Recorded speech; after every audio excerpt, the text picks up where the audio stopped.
Tudo bem, pessoal? Hoje vamos começar a formalizar alguns conceitos que a gente vem discutindo, tá? E vamos partir inicialmente aqui do protocolo ARP. Lembra que a gente comentou que a gente está trabalhando com um projeto em camadas, então, na realidade, a gente tem uma série de cabeçalhos, né, que vão sendo adicionados no dado que está sendo transmitido. Por exemplo, aqui você vê que o dado de aplicação está nessa camada aqui de cima, né, na camada de aplicação. O usuário pode decidir ou não ter um dado de chute header para controlando o que ele quer, né? Quando vai para a camada de transporte, que é aquela que vai dar, por exemplo, se você sim escolher, né, sequenciamento, correção, retransmissão dos seus segmentos, né? Então esse aqui é o segmento que você está enviando. Quando chegar aqui na camada de transporte, ele vai ter um controle aqui do transporte. Mais para frente no curso a gente vai ver exatamente como é esse cabeçalho e como são os mecanismos para sequenciar e retransmitir. Olha só, uma vez que você fez isso, desce mais um nível, né? Então a gente foi para o transporte, foi para a rede, de rede agora a gente vai para a camada de enlace. Desculpa. Aqui a gente está aplicação, mandamos para transporte, transporte mandou para a camada de rede, e aqui a gente tem o header da parte de rede, onde você tem os IPs, os endereçamentos que estão envolvidos, né? A parte de roteamento também vai estar envolvida aqui. E aí, no último momento, a gente tem isso sendo enviado para a camada de enlace, que por sua vez vai fazer o envio na camada física, né? E a gente tem o header da camada de enlace, que é o header Ethernet, no caso, se a gente estiver usando uma rede Ethernet, tá?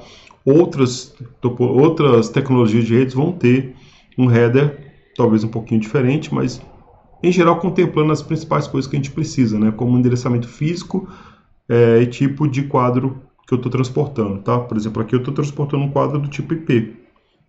Então, isso vai estar no header da parte Ethernet. Então, todo esse processo aqui de encapsulamento, ele acontece, tá? E a gente discutiu que isso é para dar, primeiro, uma visão horizontal, né, de endereçamento lógico e um endereçamento físico que acontece só no enlace específico que a gente está trabalhando de rede. E a gente viu também que no final da história a gente vai atravessando enlaces e esses enlaces estão interconectados por roteadores, tá? Essa é a estratégia das redes que a gente tem visto e trabalhado. Com o passar da disciplina vai ficar mais clara, mas a gente tem no fundo um grande processo de multiplexação e demultiplexação, né? Então você tem o recebimento de um quadro de informação aqui, esse quadro ele traz uma informação sobre tipo, e esse protocolo de rede, né, o seu stack de rede vai escolher para onde direcionar esse quadro. Por exemplo, imagina que o tipo que ele está carregando é IPv4, ele vai direcionar para um módulo IPv4, né? Esse módulo IPv4 também traz informações do que ele está carregando na camada superior. Então, por ele pode estar carregando informações sobre o TCP, vai cair aqui na parte do TCP. E o TCP, por sua vez, controla que o usuário está demandando dele aquela informação, tá? O conceito que a gente usa para isso é o conceito de porta. Então, cada cliente do TCP, ele está trabalhando necessariamente numa porta que é um ponto de entrada de demultiplexação. O UDP é outra possibilidade de transporte, tá? SCTP é mais uma, que são as três maiores que existem hoje em dia. A gente vai ver cada uma delas mais para frente. Então, esse é um processo que acontece para cada quadro que chega na sua máquina, né? Tanto na hora de sair, onde ele vai fazendo aquele processo de capsulamento, quanto na hora de entrar, onde a gente vai ter um processo de demultiplexação. Apenas por curiosidade, acho que mais para frente eu vou voltar nisso com mais calma, mas quando você coloca a sua aplicação para rodar, tá? Então, por exemplo, imagina que sua aplicação está rodando aqui nesse espaço, você identifica a sua aplicação dentro da sua máquina através de três coisas, dentro da arquitetura TCP/IP, tá? O endereço da máquina, ou seja, o seu IP, de onde está vindo isso, né? A porta, que é o multiplexador para a camada de transporte, para te encontrar dentro do universo da aplicação, de aplicações, né? E qual protocolo de transporte eu estou utilizando. Então, se você falar, olha, eu estou na porta 2050, eu estou no IP aqui qualquer, tá? E estou usando TCP. Com isso aqui, o stack de rede consegue achar a sua aplicação e, por exemplo, pegar dados que estão chegando da camada de rede e encontrar essa aplicação e entregar esses dados para ela, tá? Então, a gente, quando cria aplicações de redes, eu vou mostrar alguns exemplos no futuro, vocês vão ver que é exatamente isso que acontece, tá? No final da história, quando você pensa os dois lados, né, desprezando aqui possíveis roteamentos que estão acontecendo, a gente tem, então, um IP te indicando a máquina que você está, que te dá aquele endereçamento horizontal, a gente tem uma porta te indicando qual é a aplicação dentro das características de transporte que eu estou trabalhando, né? E isso do outro lado também vai existir. Então, na realidade, quando a gente pensa num par de comunicação, a gente tem um IP porta-protocolo de um lado, um IP porta-protocolo do outro lado, né? E isso utilizando as infraestruturas físicas de redes que eu tenho aqui para baixo, né? Aí vai depender quais são os enlaces que eu tenho e estou trabalhando, né? Quando a gente tem um processo de mais de um enlace, né? Ou seja, eu estou tendo roteadores no meio do caminho, no final da história a gente tem algo parecido com essa imagem aqui, né? Onde eu faço a minha comunicação descer até a parte física, ela é transmitida, chega na outra interface. Esse equipamento que tem o papel de roteador, ele analisa o endereço de destino e percebe que o endereço de destino não é dele, não faz parte das placas de redes que ele possui, né? Então ele analisa para onde rotear isso e passa para frente, né? Aqui no caso ele está fazendo um roteamento entre uma rede Ethernet e, por exemplo, uma rede Token Ring, né? E repassando isso para o próximo salto, né? Isso acontece N vezes até o momento onde ele chega no destino e chega na aplicação, tá? Então, esse é o cenário que a gente tem de comunicação de fato, né, real. E aí, como eu já comentei, a gente então tem dois universos de endereçamento. O lógico, que te dá algo horizontal, e o físico, que te dá algo dentro do enlace. Então, aquele desenho anterior, ele mostra isso. A gente tem uma rede física de um lado, uma rede física do outro, no caso uma Ethernet ou outra Token Ring, e a gente tem um roteador fazendo esse papel de levar o dado de um ponto para outro, né? Então, esse roteador é essencial nisso, assim como conhecer e endereçar adequadamente dentro de cada enlace a interface de rede que você está, né? E a gente volta no problema, né, que existe. Quando eu vou transmitir, para fazer um quadro de informação sair daqui e chegar aqui nesse roteador, eu preciso do endereço físico desses equipamentos, tá? Então eu preciso saber esses endereços físicos para conseguir fazer esse pedaço aqui acontecer. Então, para descobrir o endereço, e assim, geralmente eu tenho um endereço lógico, que é o que me interessa mais, né? Então eu preciso criar uma tradução entre o que é o IP, por exemplo, da estação 1, o que é o MAC dela. Idem para o roteador 2. E eu tenho que fazer isso estar disponível na minha máquina, para que eu consiga endereçar naquele enlace e chegar do outro lado, tá? Eu tenho que fazer isso todo momento. Isso é feito através do protocolo ARP, né, que é o protocolo de resolução de endereço, né? Address Resolution Protocol. Esse é o protocolo que vai fazer isso para a gente, tá? E a gente vem discutindo que ele está na raiz desse processo de comunicação. Então aqui eu omiti os detalhes do header, no caso da internet, tá? Então, mas a gente já viu que ele tem como primeiro campo o MAC de destino, depois o MAC de origem, tá? Aqui é o que ele está carregando. Na prática aqui tem um campo que a gente chama de tipo. E esse tipo diz o que ele está trazendo aqui dentro, tá? E ele termina com CRC de 32 bits para validação de erro, tá? E essa é uma das coisas que a gente fala, que a gente tem mais de um ponto de validação de erro, né? Mas enfim, o enlace faz isso para a gente. A rede física, ela não trabalha com IP, ela não faz a menor ideia do que é IP. O IP está escondido aqui dentro, ó. Se ele estiver carregando, por exemplo, IPv4, aqui vai começar com o header do IPv4. E aqui vão ter os IPs que a gente está trafegando, né? Mas ela não precisa dessa informação. O que ela precisa, no fundo, é saber qual é o endereço de destino. E aí ela precisa saber essas associações de endereço de destino com o MAC para poder fazer isso. Eu comentei com vocês que o processo de fazer isso, através do protocolo ARP, é criando uma mensagem de busca ARP, que a gente chama de ARP Request.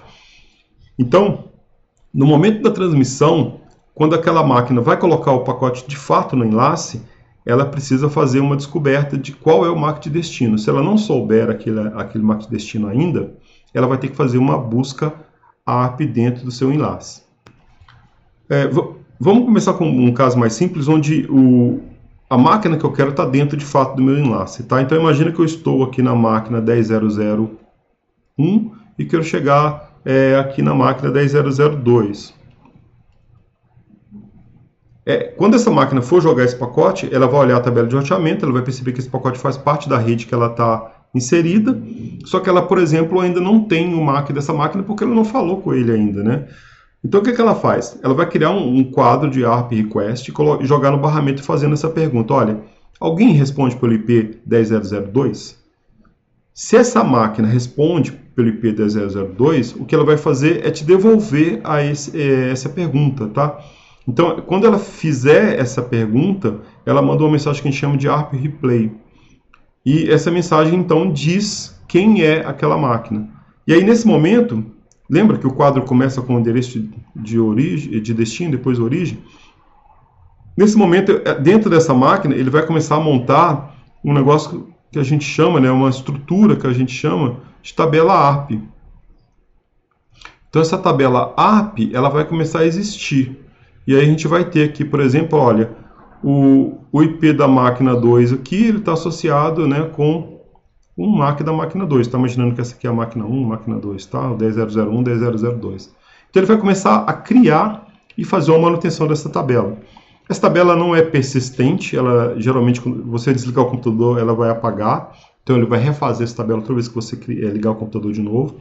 E ela é renovada periodicamente. A cada vez que você manda um quadro para aquela interface, né, sem nenhum problema, ela vai renovando, falando, olha, eu estou usando esse endereço ainda, deixa ele aí, deixa ele aí. A partir do momento que você não usa mais aquele endereço de destino, você passa de usar, essa tabela ela passa um tempo, passa alguns, geralmente dá ordem de minutos, tá? Passa alguns minutos, ela expira e tira essa entrada. E aí, se você precisar falar com essa máquina de novo, ele tem que fazer uma nova busca nesse segmento de rede, tá? E lembra que para fazer uma mensagem para todo mundo, eu preciso usar uma mensagem que eu chamo de broadcast. Ou seja, broadcast traduzido é difusão, então é uma mensagem que eu envio para todos os elementos da rede, tá? No nível de enlace, falando especificamente de Ethernet, o broadcast é um MAC, onde todos os bytes do MAC são FF.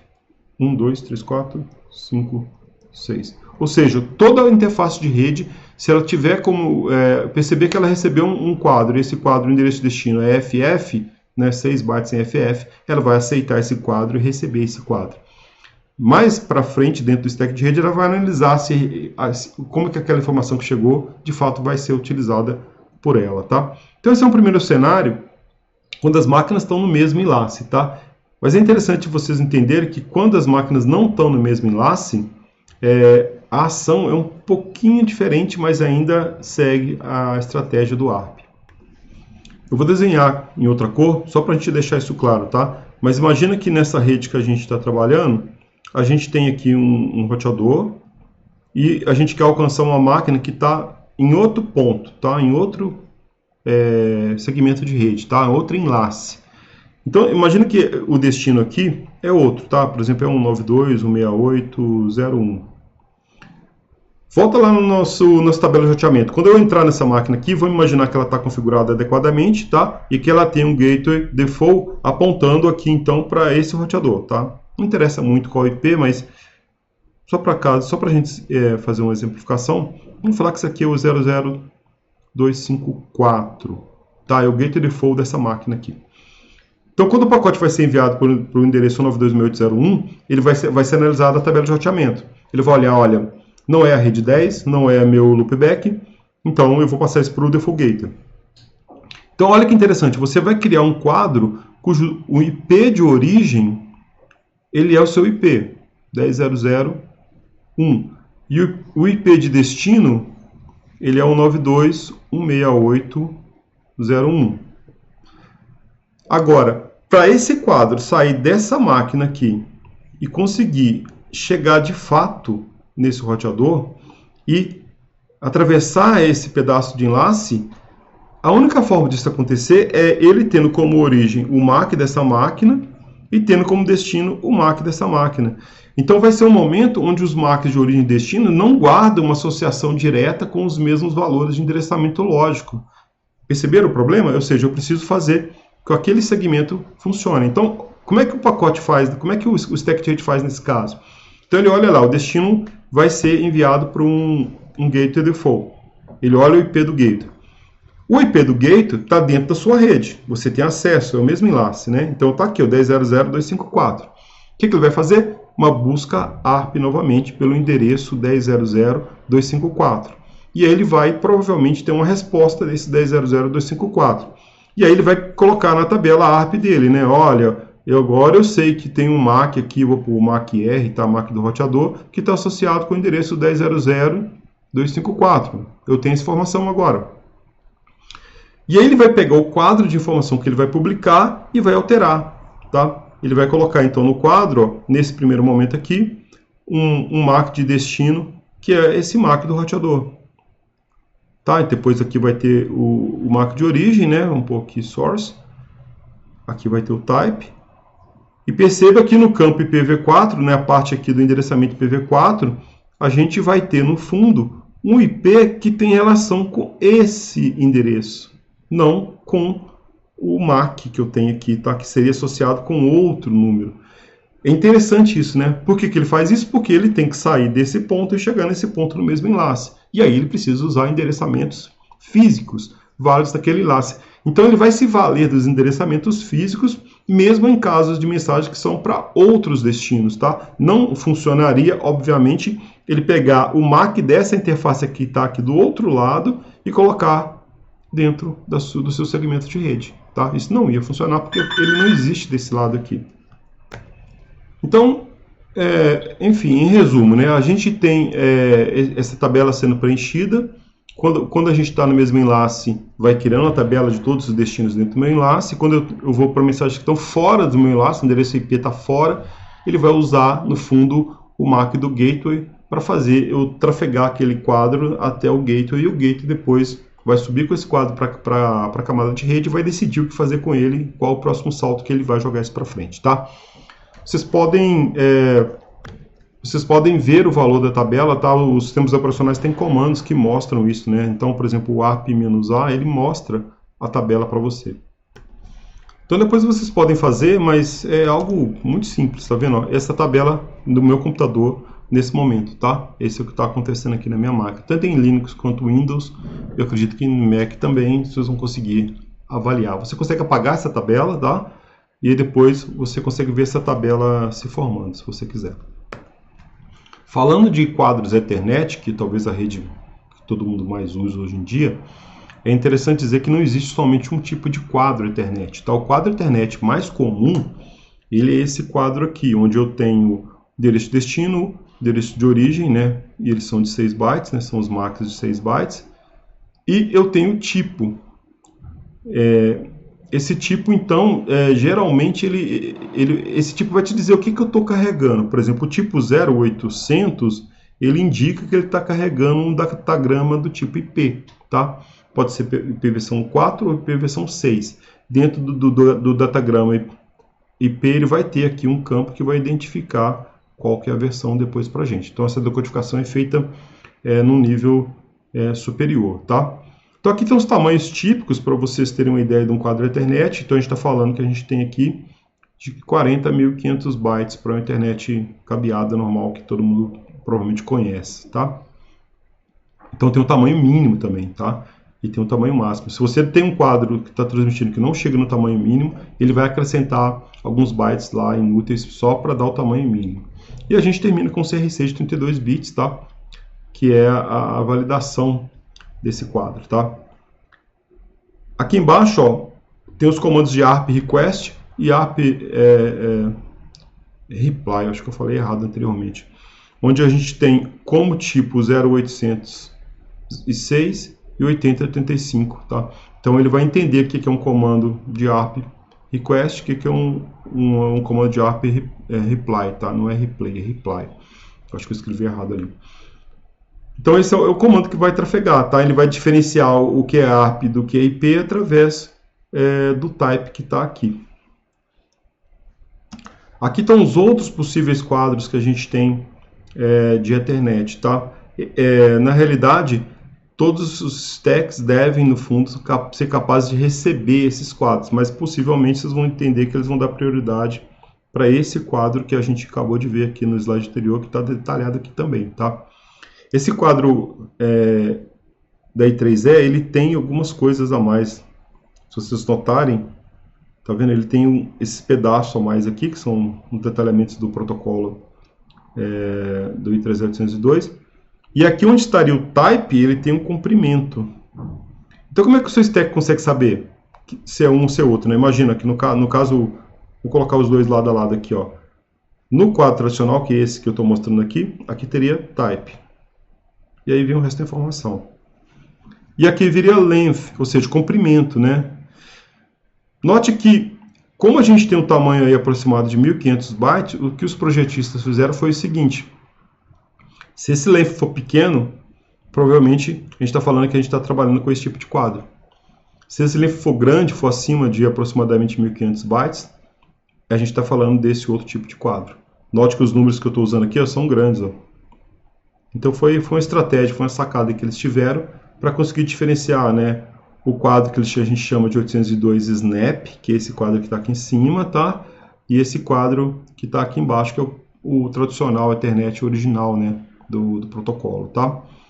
Enfim, esses dois quadros são aceitos, mas geralmente só esse quadro aqui no fundo é o quadro que é de fato usado para publicação, tá?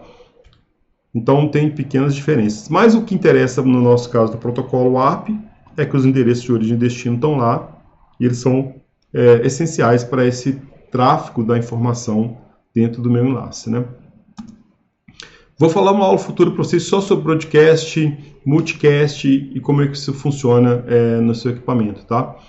Mas no primeiro momento eu gostaria que vocês lembrassem que no endereçamento físico, o broadcast é uma mensagem, contudo, em FF. Isso, em termos de endereçamento lógico, se a gente tivesse um IP de destino que fosse 255, esse é um broadcast que a gente chama de limitado dentro do enlace que eu estou, tá? Eu consigo mandar uma mensagem IP para todo mundo através disso. Na prática, né, esse IP vai se traduzir nesse endereçamento aqui de rede, tá? Nesse endereço físico. Opa, isso. Pronto. Existem outros tipos de broadcast, eu vou abordar isso posteriormente, como a gente está vendo que a gente às vezes cria um broadcast, a gente sabe que todo subnet tem um endereço de broadcast, que não é esse aqui, que é um broadcast que não está nem levando em conta a subnet, né? Mas, por exemplo, aqui eu tenho um endereço de broadcast, é o 92.168.255, tá? 255.255. Essa máscara eu estou possivelmente imaginando que a rede, se a rede for 24, né?